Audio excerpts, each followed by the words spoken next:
Think Excel is just rows, columns, and formulas? Think again. The real power lies behind the scenes, in the Developer tab. And today, I'm going to show you how to unlock it. From creating macros to building custom forms, Developer Mode is your backstage pass to Excel automation. And the best part? Enabling it only takes a few clicks. Okay, let's jump right in. Start with any Excel workbook, new or existing. Click the File tab in the top left corner of the screen. Scroll down and click Options at the bottom left. In the Excel Options window, choose Customize ribbon on the left-hand menu.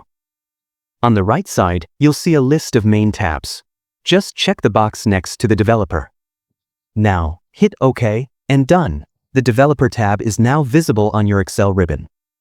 With Developer Mode enabled, you now unlock a suite of powerful tools. Use Visual Basic to launch the VBA editor. Insert controls to add buttons, checkboxes, and other interactive elements. And Record Macro to automate repetitive tasks with ease. If you found this video helpful, give it a like, share it, and don't forget to subscribe to Easy Click Learning for more Excel tutorials. Thanks for watching.